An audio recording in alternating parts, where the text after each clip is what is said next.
My name is Celicia Weber, and I'm your host for today. I'm an entrepreneur, and I love all things business.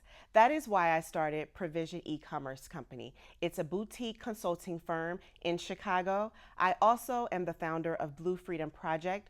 It's an anti-human trafficking organization here in Chicago. And very, very soon, you will be introduced to Urban Ankara. I'm the co-owner of this fashion brand out of Dubai. Today, we have two very, very interesting entrepreneurs that will be joining me for a conversation about how to become a successful entrepreneur. And we will be sharing our successes and our failures in hopes to help those that are aspiring to be business owners. Stay tuned. We'll be right back.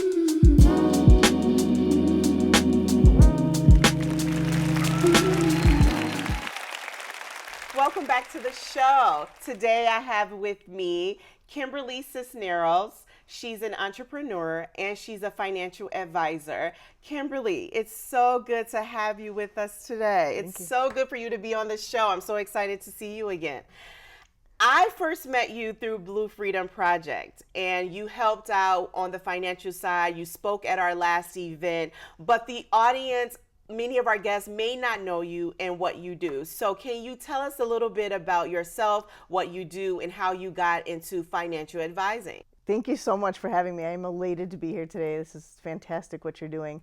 I am at first career an ER nurse of 25 years, and I've always had an entrepreneur mindset, wanting to help people, and I did that for so long in the medical field, but now financially, it's my crusade to get our education, to help people have knowledge about money, the rules of money, and you can't make bad decisions if you're empowered with education.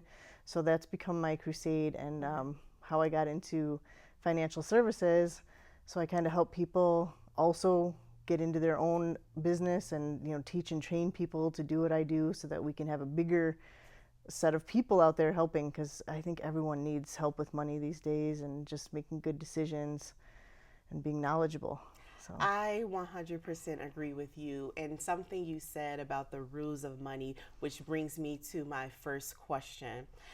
How do you approach financial planning for a new business just starting out versus an established business? I'm asking you that because no one laid it out for me, and that's why we have this show. Mm-hmm. No one laid it out for me like, okay, you start with this much money, this is how much it will cost to do everything. So how do you work with entrepreneurs when they're trying to plan out their business? It might be a cash flow issue or whatever. Mm-hmm. How do you work with entrepreneurs versus an established business? Yeah, I mean, there's a big difference between those two entities. So you have to kind of sit down with each person and have some general rules, but then have specific, unique ways to and a plan to go forward. You got to make sure that you have for the ups and downs, for the good times, bad times, unexpected costs, things that come out of it. So you got to make sure that you have a good plan in place, and then you have to make sure you have a good understanding that things are going to happen,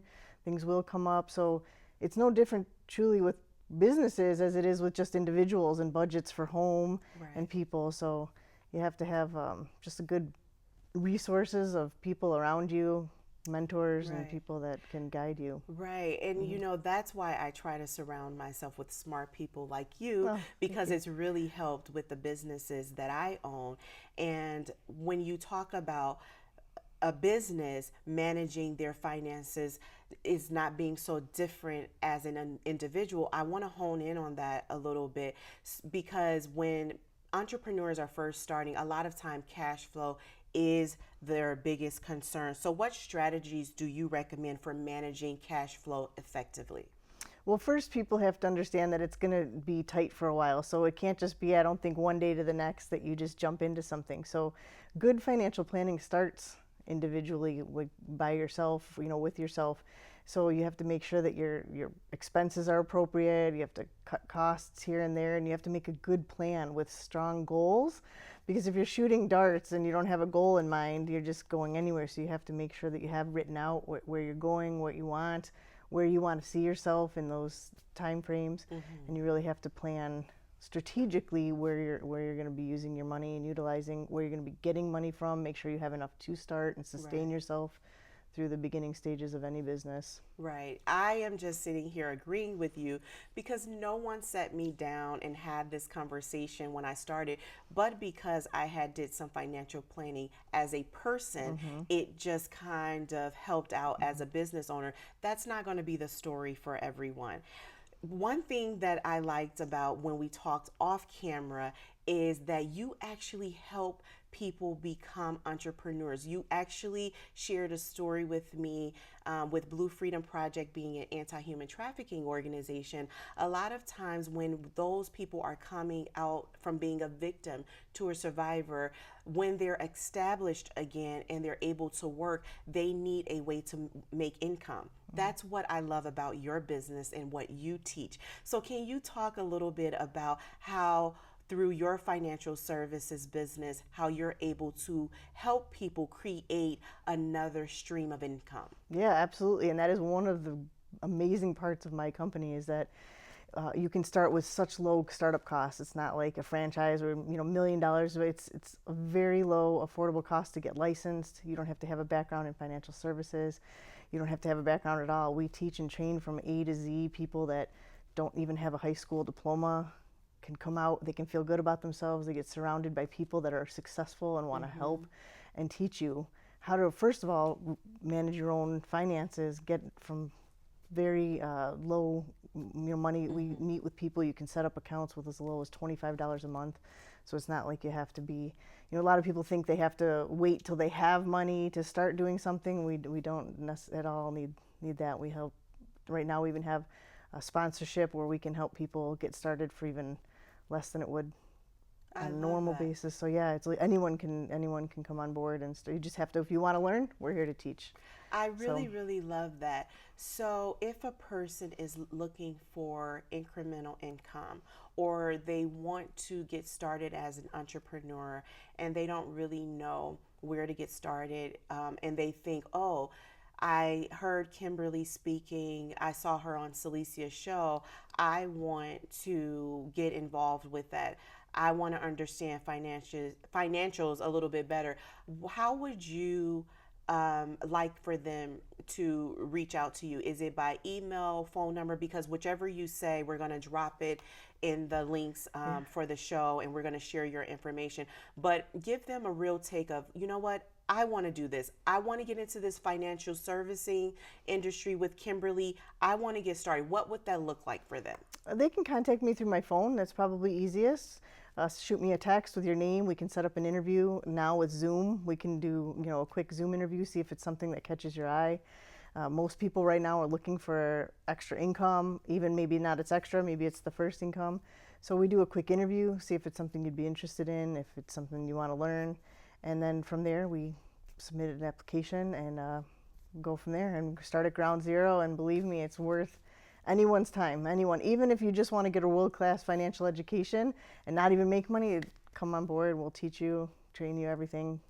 Well, listen, honey, with the prices of gas, eggs, and everything else, we can all learn a little bit more about how to be financially smart. Kimberly, can you share with us a success story of someone that started their business under your financial advising umbrella, or someone that has come to you as an entrepreneur? We love a good success story. Yeah. And there's just so many. It's hard to pick from just one. But my most recent one is a young man, 19 years old, didn't really want to go to college, had no idea, was working as a busboy in a restaurant.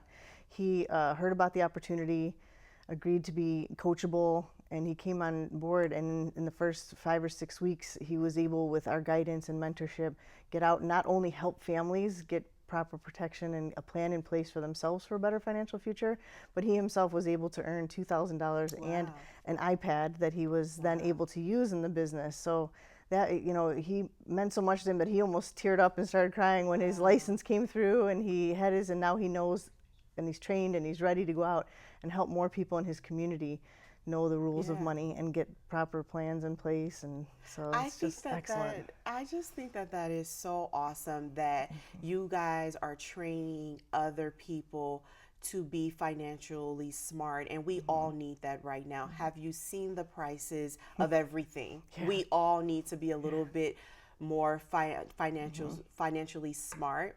And so that brings me to my next question. Different people can come to you all with different sorts of needs. How do you tailor your program based on the need? It could be an individual or an entrepreneur just starting out. How do you tailor the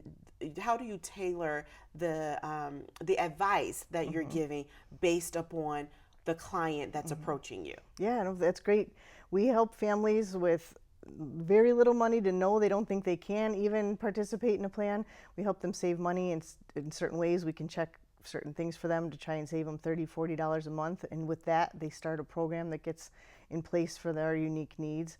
We have Spanish speaking, everything in Spanish, everything in Polish. That's great. So they're starting to get stuff in French. So there's language, that can help people. They think that there's no one over here to help them if they don't have the plugs in with English, but we do that and we sit down and we look at their income and their expenses and we create a individualized plan. And like I was saying, even for investing to grow money with as little as $25 a month. There's not a lot of companies. I'm proud to say that ours is one that you can, with as little as $25 a month, you can start changing the neural pathway of pay yourself first, put something away for yourself instead of just paying your bills all the time. So I'm super proud of that. Yeah.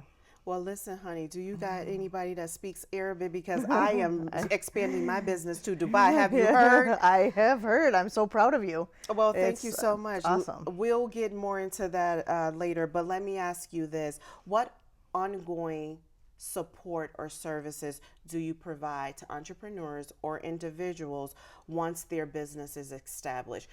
They may say, oh, I started this business, this financial advising business, but I forgot what they said, how to do this, or I started an entrepreneurial business startup and I don't know what next step to take. What ongoing services or support do you provide?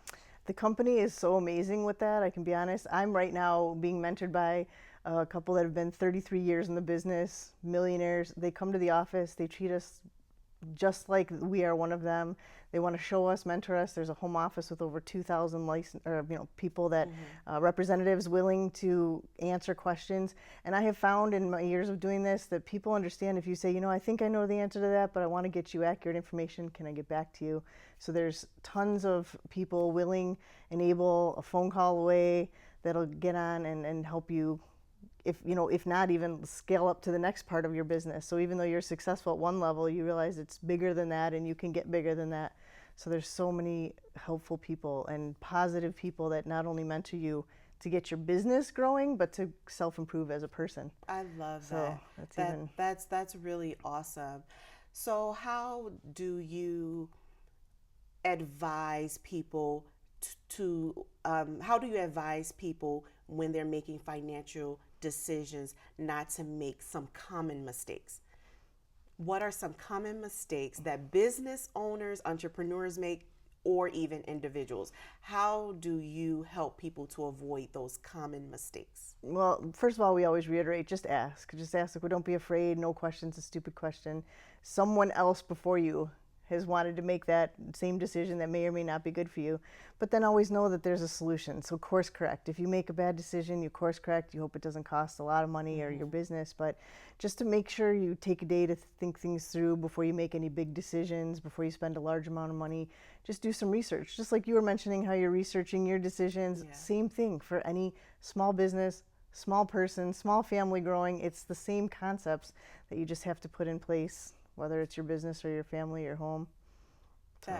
That's really good. I'm so happy that you were able to sit down with me because I won't bring anyone on this show that I can't vouch for. I've worked with you. I've worked with your daughter, Adriana, with our fashion show, our fundraising fashion show. So I won't bring anyone on this show that's not credible as far as I know them. So I'm super happy that you were able to join us and to share your experience with helping entrepreneurs, as well as you being an entrepreneur yourself. And can we agree on one thing right now?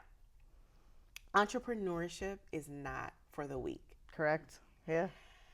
there will be days where you may not feel like you can do it Mm-hmm. mentally, physically, and all of those things.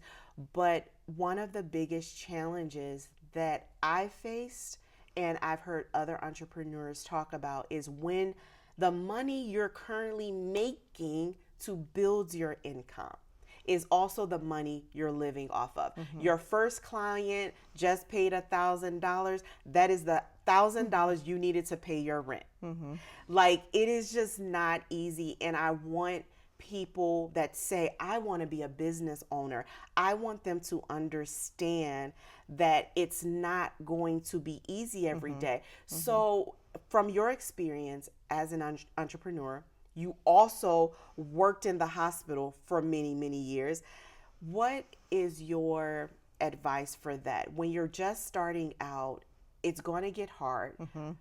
How do you keep going? How do you keep yourself motivated? Well, first I use my faith to know that I'm meant for something bigger. We're all meant for something bigger than just a 9 to 5, you know. And entrepreneurship is definitely not for the weary. But when things are good, get it. When things are not, just have faith that things are going to get better, and believe in yourself. And then again, get yourself surrounded by people that are going to keep motivating you, because you're going to need that for sure. It's going to be a tough road. If it was easy, everybody would be doing it, right? We'd all be entrepreneurs, successful.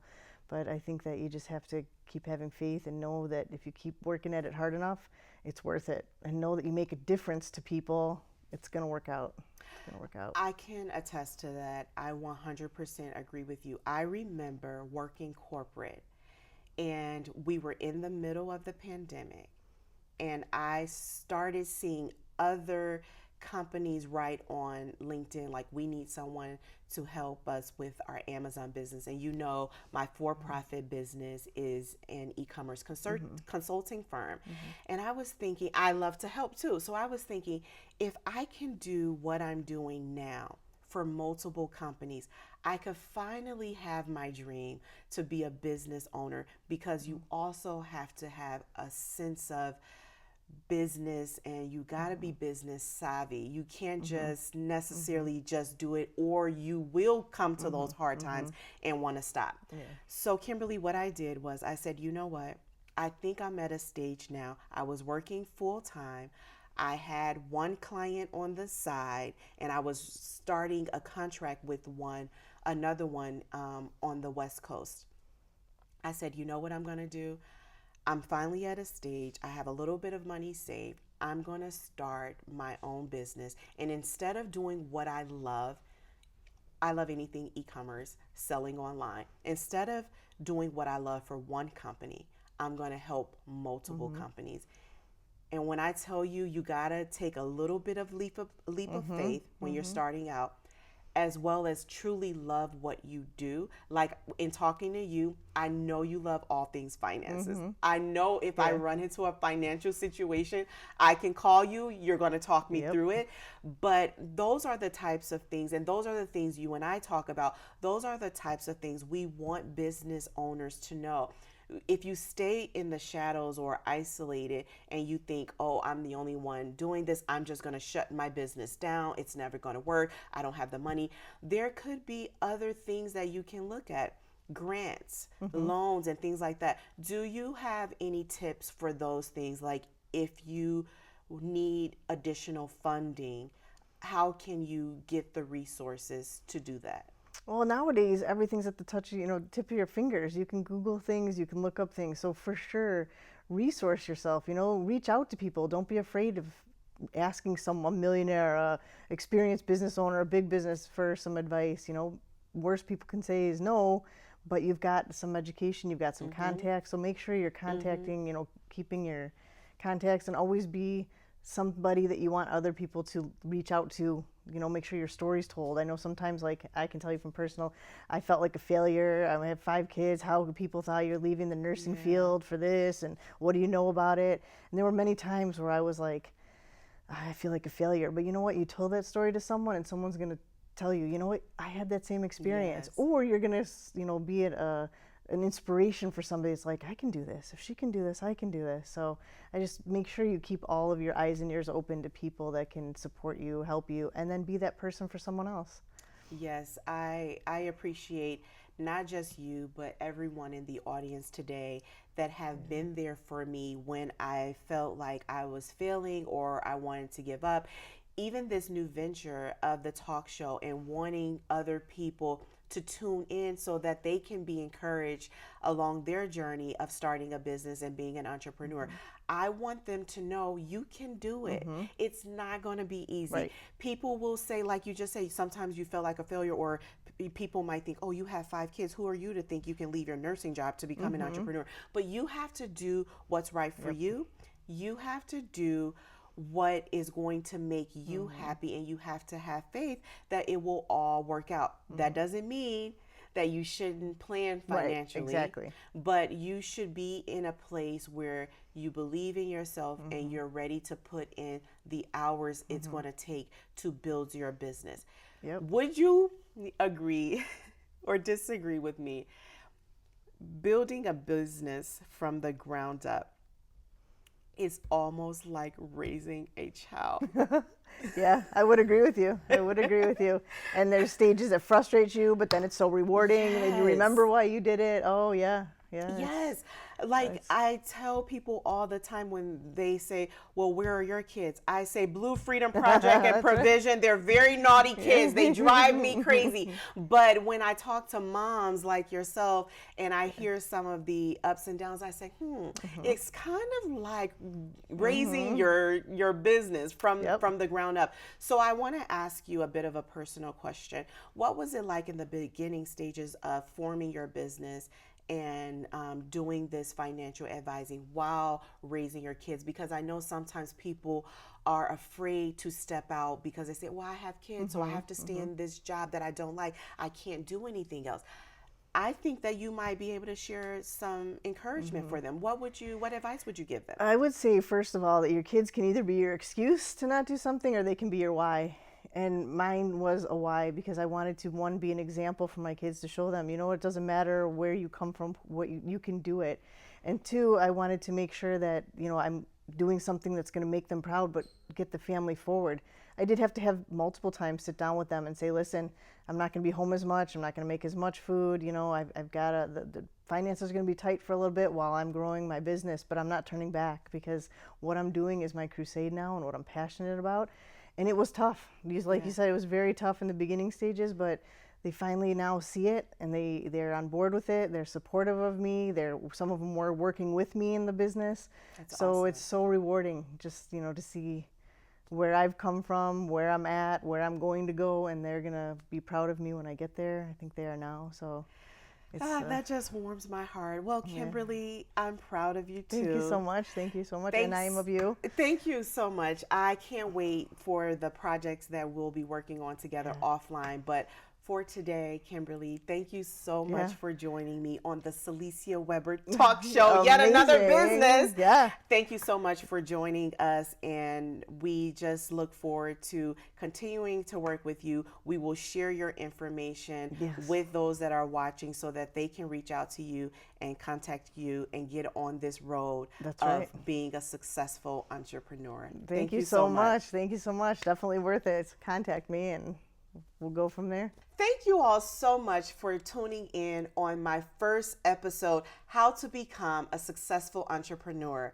Today we had Kimberly Cisneros with us, and all of her information will be uploaded on my website, www.celiciaweber.com. Thank you so much for joining the Celicia Weber Talk Show, and we'll see you on the next episode.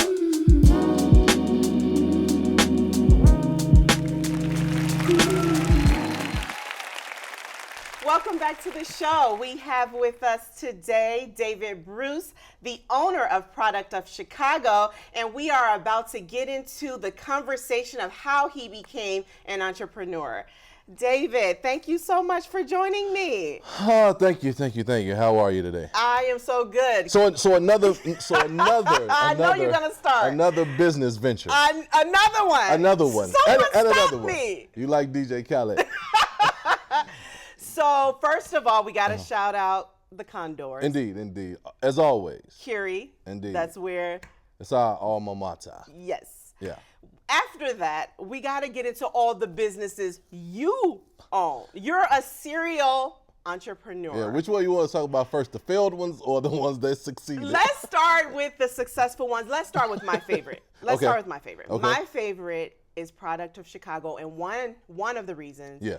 is because I'm a Chicago girl through and through. But another reason is I had just purchased a hat from you, a t-shirt right before I went on a trip to New York. And I just threw that on as I was doing some shopping, and someone stopped me in Times Square and was like, "You know, Dave, you from Chicago?" And I was like, "Oh my gosh, like this, like people know this brand." And at that time, I didn't even know how big your brand was and how successful it was. So can you please talk about how you started it and got it to a place where someone would stop me in Times Square to ask me about it? Yeah. So that was that's a good thing. Right? I get that a lot, actually. A lot of people get stopped, and and everybody they feel like they know me because they purchased a shirt or a hat, and so that's great. But you actually do know me. Yeah. But how I started Product of Chicago, it was actually by accident, so to speak, right? Wow. So when I joked earlier about the failed business ventures, I had two clothing brands prior to Product of Chicago Oh, I didn't know that that. failed. That's why you didn't know that. So Product of Chicago came, at a time where, just searching, like, okay, well, what's next? And the success of it, I couldn't have planned it, even if I wanted to, right? The first two brands, I sat down, I planned, I schemed, I had these grand ideas, right? And neither panned out. But when it came to Product of Chicago, the irony of it, it wasn't no plan, it wasn't no idea or a scheme or anything. It was just like, oh, okay, a statement piece, something nice, something clean, and it took on a life of its own. So what I tell people all the time is like, I created it, but the city, Chicago, they built it. You know what I mean? Because I couldn't have guessed in a million years that, I would be sitting here today saying like, yo, I thought of this brand and I had all these great ideas and everybody was gonna love it that came across it, because that wouldn't be truthful, But the two brands that I did have all the great ideas for, and I thought everyone was gonna love it, didn't. So that just goes to show you, like, you don't know what will take off. Like I wouldn't have guessed Product of Chicago would have become what it's becoming, like because it's still on the ascension. So like it's nowhere near its peak. So what year actually did Product of Chicago become established? 2009. Wow. Yeah, 2009. Wow. My youngest daughter, Dawson, was born August 2014. So I'm sorry. I'll go back. Get the baby 20 birthday right. Yes. She was born August 2014. So Product of Chicago was established in 2015. Okay. January 2015. Wow. So next year it'll be 10 years. Wow. Yeah. I am so proud of you. But in entrepreneurship, business owning, all of that, like you alluded to, there are failures. Yeah. The brands that I don't know about, don't want to know about, I don't want to hear about no failures. And most people don't know about them. That's why they failed. But now that you have, I know that you work on some other ventures, but now that you have a brand, like when people see Product of Chicago, like you said, they may not know you, but somewhere they may have heard, oh, this guy, David or David Bruce. So with Product of Chicago turning out to be successful, then you have experienced failures. What would you say you've learned? How do you become a successful entrepreneur? What I learned was patience and sacrifice, right?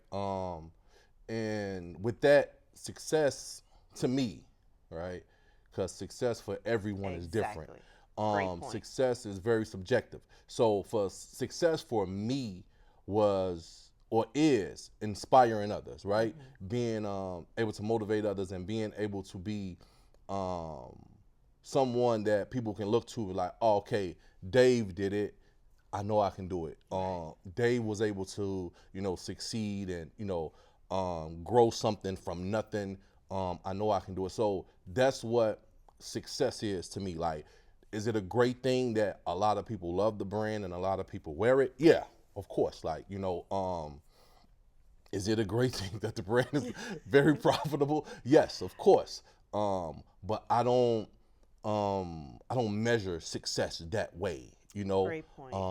I measure it by, okay, man, seeing a young guy at working at the grocery store on 87th Street, and he knowing exactly who I am, and I didn't know the young man at all, but his aunt bought him the sweater for Christmas. Yeah. You know what I mean? Like, yeah, you from Product of Chicago. So that and engaging in a conversation with him about Product of Chicago and so forth, so on and so forth. So, that's success. And everyone has to measure success, based upon what their goals are. Yeah, like, what are your expectations? What are your goals when it comes to starting a business? Right. So, but yeah, that's what it is for me. So with that business panning out to be more successful, you keep trying to dodge this failure question. So but comparing it to your failures, what did you learn, or what caused the other businesses not to succeed in your book? Timing. That's such a good point. No, and I'm not dodging the failure question. I think failure is good, right? It's a lesson learned. In every failure, I take some away from that. So it wasn't that those brands couldn't connect. It wasn't that those brands wasn't good. It was just the timing of it, right? Because if I release them today, they might be successful. I don't know. I'm not going to go back and find out. But, that's what, I think the difference is. Right. And then, like I said, sometimes you can over strategize. Sometimes you can overthink. Sometimes you can over,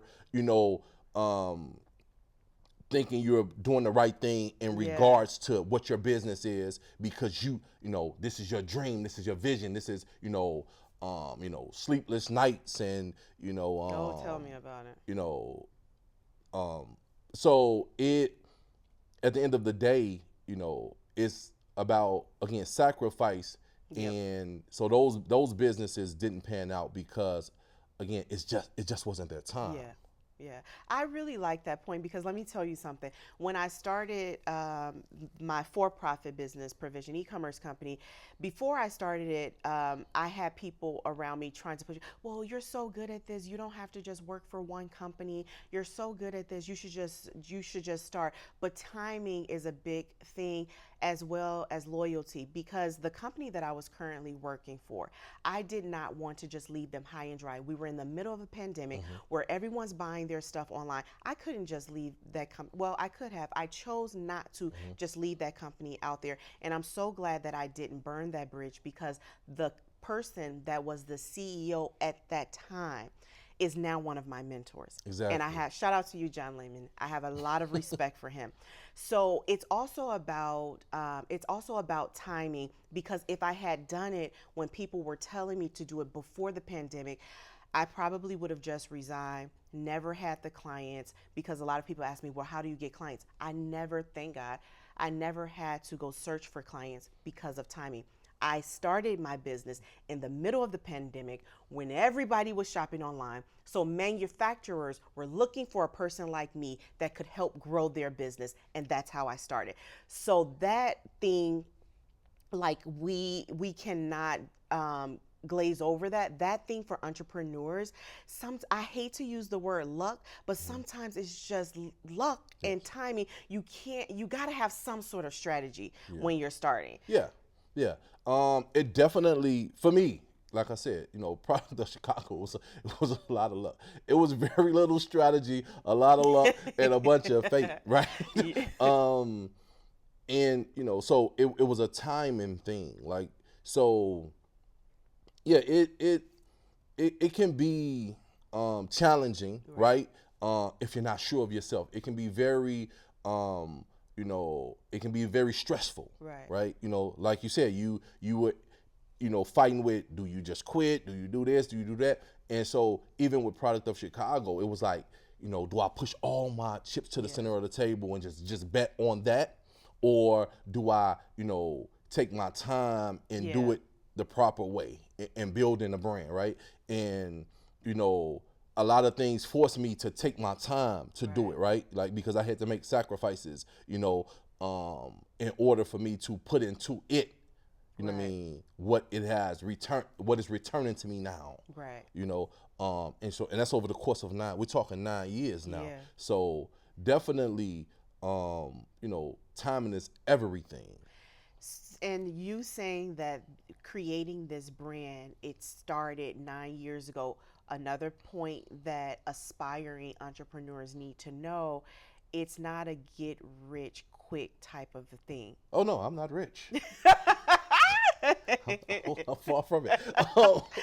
Trust me. Before you might even see a profit, it could be 9 years, but you can't give up. No. So yeah, it's we didn't turn a profit on Product of Chicago until after the third year, right?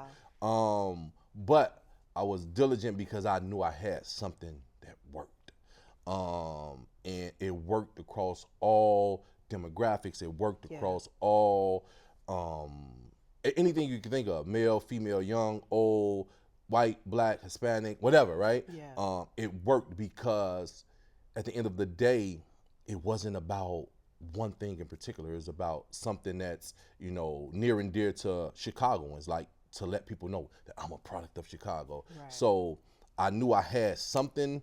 It wasn't until, it wasn't until, it clicked and I started doing festivals. Yes. And getting in those street festivals, and no matter where I went, whether it was the north side, the west side, the south side, people just gravitated towards it because it's a statement piece. And, but yeah, so it, again, that takes time. It's all about time. And so had I gave up after year 2 of, not making any money, right. or year 1 of not making any money, like we wouldn't be at this point right now. Yeah. So let me ask you this. How do you identify market opportunities, or when you're going to do another colorway of the brand or a different theme? Are you just sitting there and it pops in your head? Or how does that come about? Honestly, like market research. Okay. Which is very important. Yeah. No, market research is very, very important and very key. Right. So we have our, what I like to refer to as the OG collection.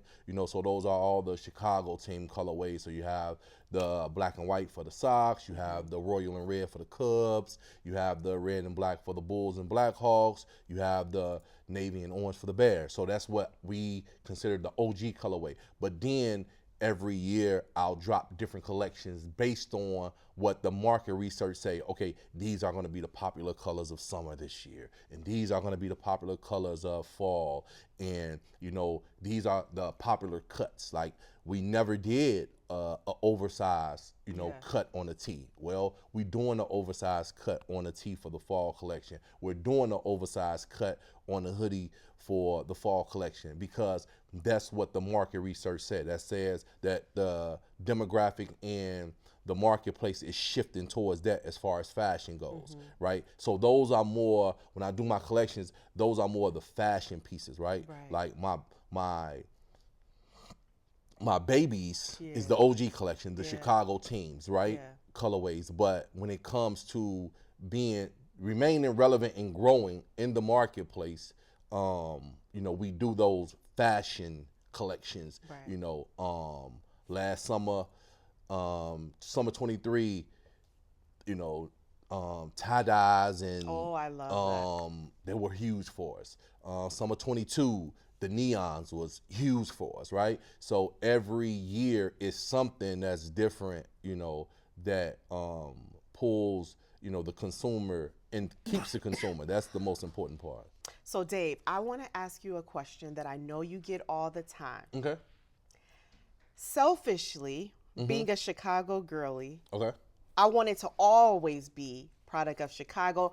Ain't no product of Detroit. Ain't no product of Los Angeles. That's selfishly. Okay. And I'm sure you get this question all the time. Are you planning to expand the brand, or is it truly and will always be a Chicago brand? Yes, we're expanding the brand. No, seriously, I wouldn't be a businessman if I put myself in a box and say, no, we're not going to expand the brand beyond Chicago.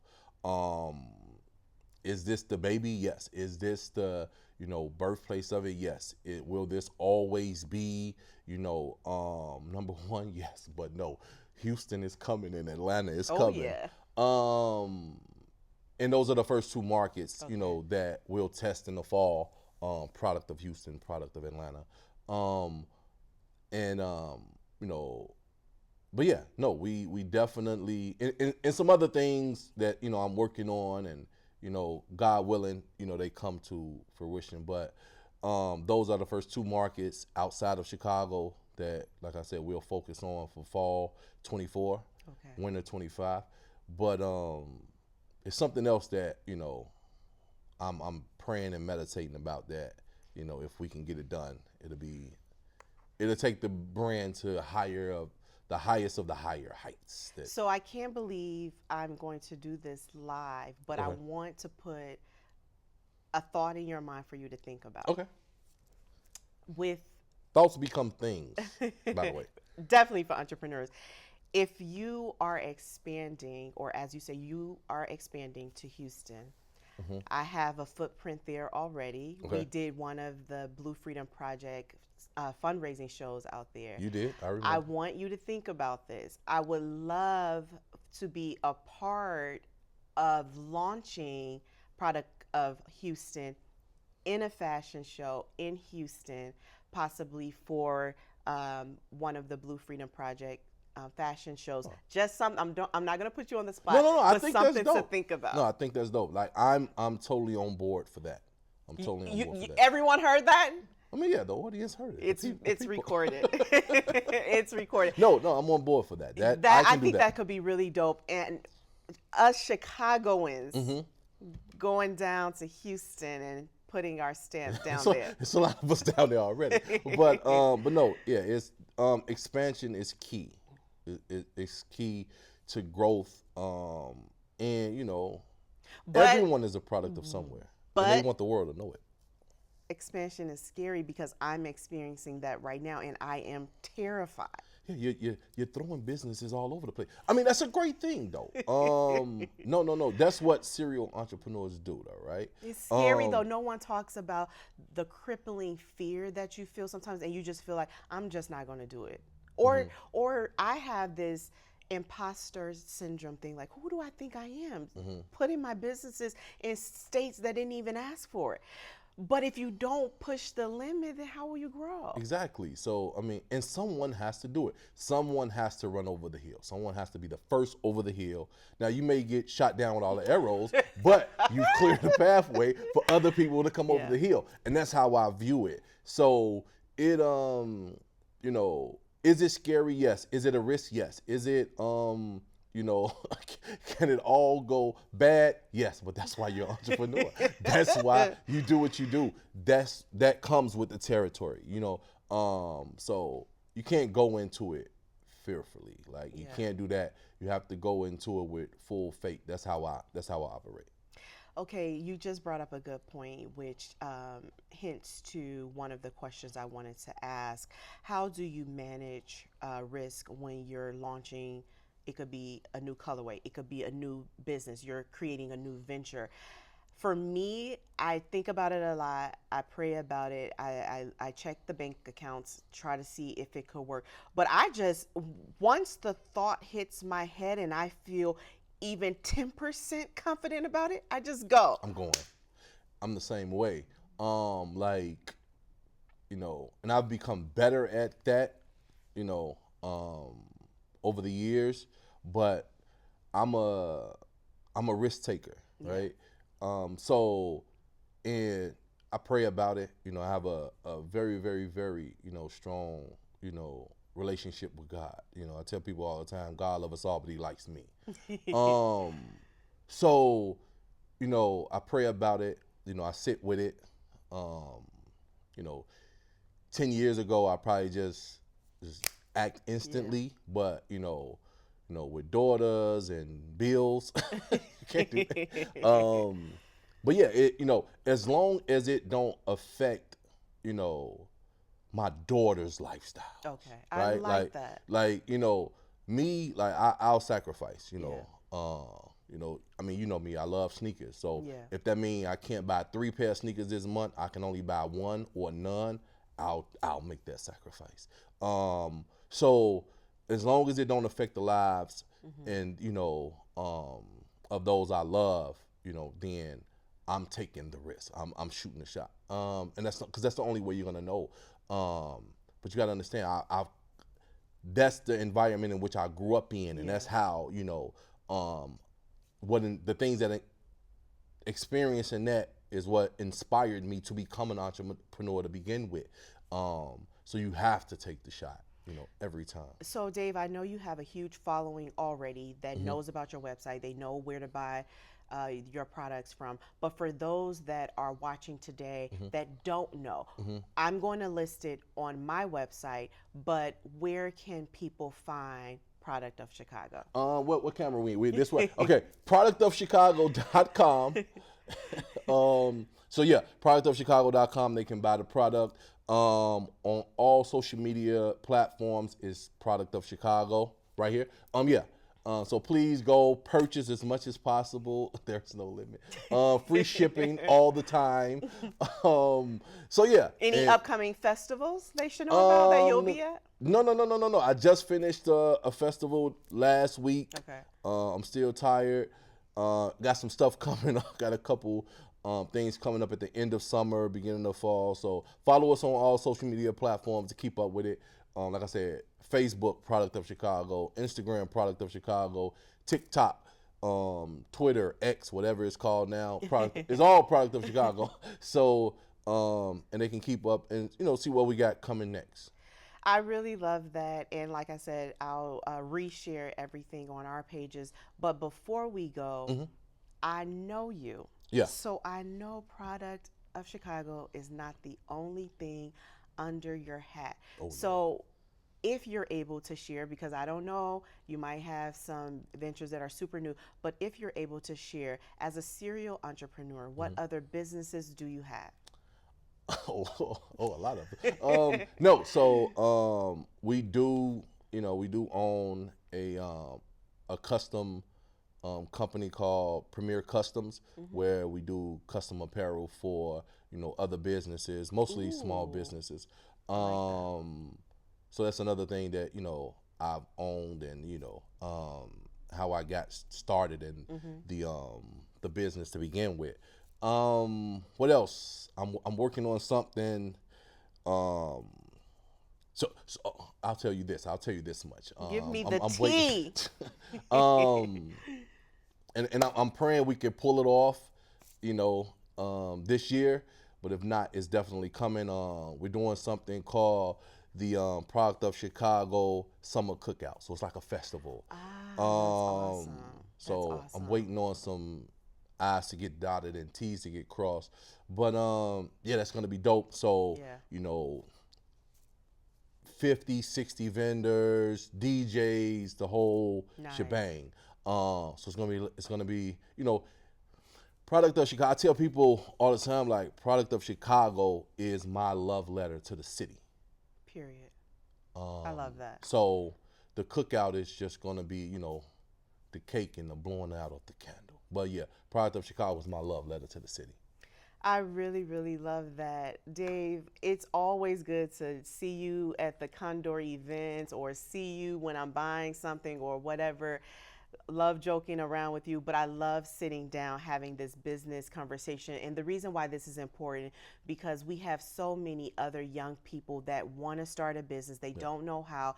They are aspiring business owners, and we can help shape that path for them. This conversation, I know, will be a piece of something that they've learned to encourage them or to help them think, maybe I need to take what I'm doing a little bit more serious. Because for both of us, it came as a thought, it came as a desire, and now we are what I consider successful business owners. Other people might have other ways that they think about success. So, bro, from Curie Love, everything, thank you so much for joining me today. Another business I've started. My pleasure. And so congratulations. Like Thank I said, you. on another venture. Thank you. I don't know if there's 8, 9.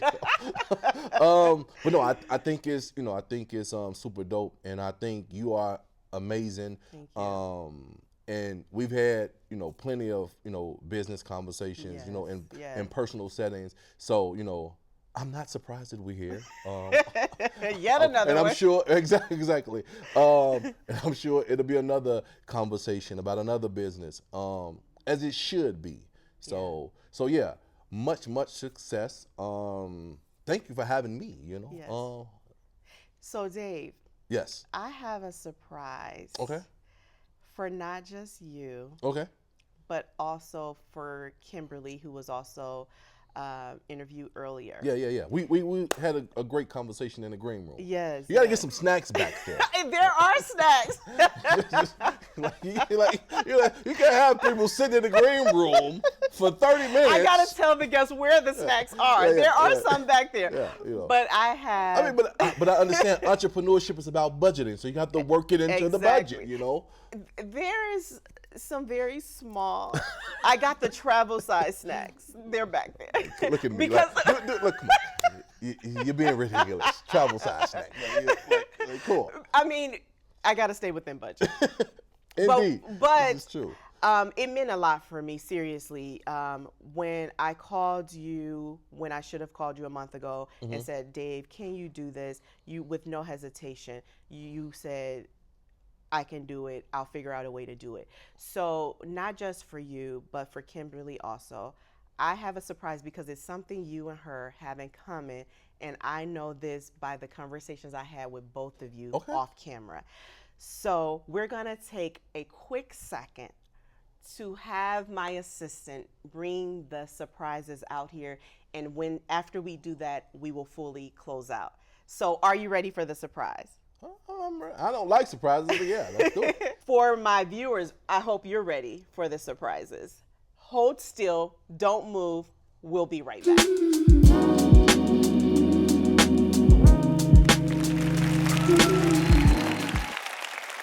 And we are back. So before we left, I told you guys I had a gift for the guest that joins me today. And today is their first time meeting in person. What they don't know is the private conversations we had before the show. I learned that they have something in common. So the gift that I will be giving them today is based on what they have in common. So here we go. Without further ado, Kimberly, here you go. Thank you so much. Wow, thank you so much. David, here you go. And on 1, 2, 3. What do you have in your bag? Oh my God! I love to read, and we love basketball. Oh my God! So the two of you share a love for basketball. Both of you told me you were Michigan fans, and with the little resources I have, I was able to get Chris Webber's new book. He's currently on tour. You are gonna love this book because Chris is now retired from basketball, Hall of Famer, but he is also an entrepreneur. And I have had the opportunity to listen to his story, to read the pages of this book. And I think that you will be further inspired in your journey. He grew up just like us. He grew up in Detroit. We are in Chicago, but it was just time, opportunity, faith, and prayer. So by God's grace, the title of the book, he was able to become the Chris Webber you all love, but that I know. And so that's my gift to you. And actually, everyone in the audience will also take one home. Thank you. Thank you. I so appreciate much. it. Thank You you. are so Amazing. welcome. Thank you so much for joining the Celicia Weber Talk Show today. I hope you enjoyed the guests that I had on the show, and I hope you learned something new and are inspired. You can find any additional information on my website at www.celiciaweber.com. I'm Celicia, and I thank you so much for joining. Until next time, be good, be smooth, have a great day.